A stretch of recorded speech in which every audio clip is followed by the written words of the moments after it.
بسم اللہ الرحمن الرحیم۔ مسجد الاقصی، جس کو عربی میں المسجد الاقصی کہا جاتا ہے، یہ اسلامی تاریخ کے بہت اہم مقامات میں سے ایک ہے۔ یہ مسجد قدس کے شہر میں واقع ہے جو فلسطینی خطے میں ہے۔ اس کی تعمیر کا وقت خطا بدت، لیکن اس کی بنیادی تعمیر ہارود کے خلافتی خلیفہ عبد الملک بن مروان کے زمانے میں ہوئی۔ مسجد الاقصی کا نام عربی زبان میں بعید ترین مسجد کا مطلب ہوتا ہے۔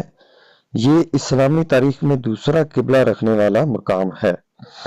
پہلے قبلہ کعبہ کے بعد مسلمانوں کو نماز ادا کرنے کے لیے یہاں رکنے کا حکم دیا گیا تھا۔ مسجد الاقصی اسلامی روایات کے مطابق رسول اللہ محمد صلی اللہ علیہ وسلم کے زمانے میں معراج کی مقام ہے۔ مسجد الاقصی کی عمارت عرضی علاقے پر پھیلی ہوئی ہے اور اس کے اندر کئی حصوں کو شامل کیا گیا ہے۔ اس کی بنیادی عمارت پاگا ممبر ابراہیم علیہ السلام اور ان کے بیٹے حضرت اسحاق علیہ السلام کے زمانے میں بنائی گئی تھی۔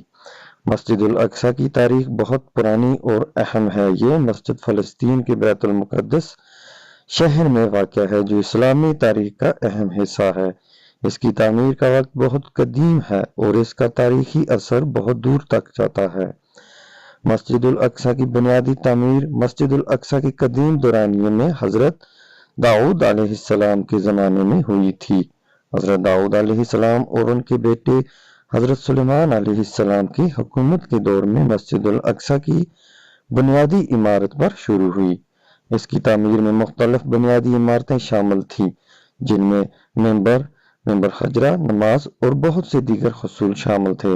مسجد الاقصی کی عمارت میں گزرے وقت کے دوران مختلف تعمیرات اور تجدید کا کام کیا گیا۔ ایک مشہور تعمیری اور دور مسلمانی خلافت کے حکمران عبد الملک بن مروان کے زمانے میں تھا۔ اس دورانیے میں مسجد الاقصی کی عمارت کو بہت بڑھایا گیا اور اسے مزید خوبصورت بنایا گیا۔ تعمیری کاموں میں مسجد کی چھتوں کو نئے سنگوں سے چھانا گیا، عمارتیں پھیلائی گئیں اور ان کو خوبصورت زمین دی گئی۔ مسجد الاقصی کی تاریخ میں یہودیوں کا بھی اہم کردار رہا ہے۔ مسجد الاقصی پر یہودیوں کی قربانی کے اعمال بھی نہایت اہم ہیں۔ بعض یہودی طائفوں کو مسجد الاقصی پر اپنی عبادتوں کو پورا کرنے کا مقام تصور کیا جاتا ہے۔ یہودی تاریخ کے دوران مسجد الاقصی پر تعمیری تبدیلیاں بھی کی گئیں۔ مسجد الاقصی کا اہم تاریخی واقعہ 1967 کا ہے جب اسرائیلی فوج نے فلسطین کے علاقے کو ضبط کیا اور مسجد الاقصی بھی ان کے قبضے میں آ گئی۔ یہ بہت بڑی حملہ آوری تھی جس کے بعد فلسطینیوں نے احتجاج کیا اور اسرائیل حکومت کے خلاف اعتراضات کیے۔ اسرائیلی فوج نے مسجد الاقصی کو اپنی قوات کے مراکز بنا کر تشدد سے قابو کیا اور مسلمانوں کو مسجد کے داخلے پر پابند کر دیا۔ یہ واقعہ مسلمانوں کے لیے بڑا شوق و شکنجہ ہوا اور وہ احساس کرتے رہے کہ ان کے مذہبی حقوق پر حملہ ہوا ہے۔ مسجد الاقصی کی تاریخ میں بہت سارے تاریخی واقعات روایت ہوئے ہیں۔ اس مسجد کا دوران حاضر بھی بہت اہمیت رکھتا ہے۔ آج بھی مسجد الاقصی قائم ہے اور اس کو فلسطینی خطے کا اہم ترین مسجد تصور کیا جاتا ہے۔